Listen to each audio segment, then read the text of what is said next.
or you win a fight and you catch someone still leaving. Like you don't want to. Hey man, Hook's gonna fly, but Bulba's just kind of getting out there, and he lays down the cogs, and he's got a haste rune. A lot of ultimates being expended for him. Double stun, Queen of Pain, Scream, and the Sonic Wave to fall, and Bloody Nine getting quite low, and the TP coming in from Black as well. But Infinity manages to get that out, and the Queen of Pain blinks away, and Pylai kind of in the middle of nowhere. There is a Sentry Ward down as well. They need this kill. But here comes Black. Oh, and he's beating away on Infinity, and he should go down as well. Pylai is perfectly fine, and a 3-for-1 trade.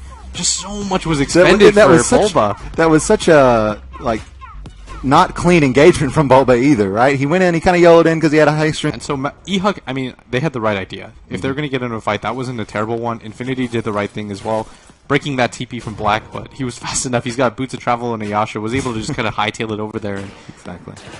You want to kill Bulba there, yes, but the amount that you just had to expend to do it isn't the best trade. Right, I agree.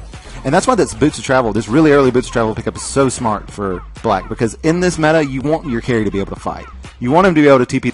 Oh yeah, completely. And I think Black has kind of had this reputation of being one of those players that just ignores his team and continues to farm. And right there, you just kind of saw an attitude shift where it's like, okay, my team's in trouble.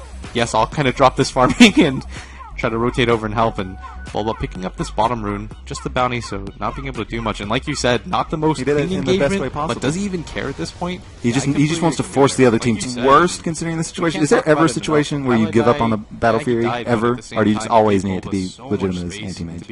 It's one of those weird things, you know, when you get a hand of Midas, it's because it helps you with levels and it helps you get further ahead. Right. And then you see the catch-up Midas where you're so far behind that it helps you catch up. It's like a weird paradox where Pylai going to get caught out right now, and MJW making his way back, but Pylai is just trying to avoid the stun.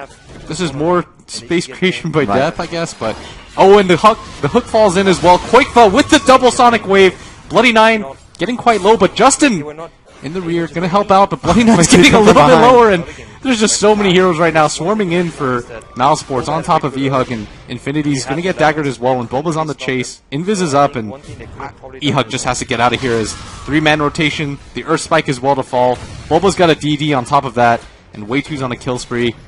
I mean, they're just being overrun at this point. EHUG has enemy heroes initiating on them from behind them. Yeah, at this point, it's one of those things, too, that you're just killing them with impunity. You don't really care where the other heroes are. Coming from. You can be sloppy and it's fine. Yeah, and that's something I want to point out is that people will say, okay, well, MOUZ are so sloppy, but at the same time, it's just because they're so far ahead enough that you don't have to take the most clean engagement. It's on the Orchid to fall as well. Quakefa does get the hit off as well, but Bulba in the fly. The Disruptor does lay down his ultimate, and Pylai gets ultimated as well, but Justin's just going to kind of run away, and Quakefa's beating on him. He is tracked up, though. One more hit should do it, and he does die in that backline in Infinity. Being pushed back by the cogs. He is tracked up as well, and Way2 is being man-fought, and MJW coming in from the rear is able to get the kill, and the double stun is there as well.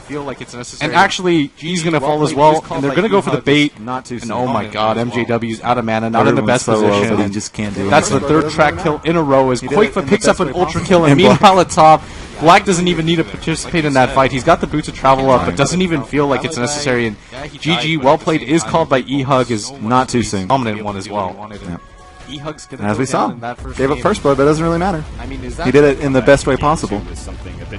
Yeah, I completely agree with it. Like you said, we can't talk about it enough. Pylai yeah, he died, but at the same time, he gave Bulba so much space to be able to do what he wanted. And EHUG's going to go down in that first game. And I mean, is that to come back in game 2 was something a bit stronger? Like, I don't know, Hani, did you feel like the draft was particularly like a detriment there to EHUG, or was it just straight up there? Like I mentioned before the series, is if you don't have a good one-on-one, and if you get ganked, the hero has no comeback.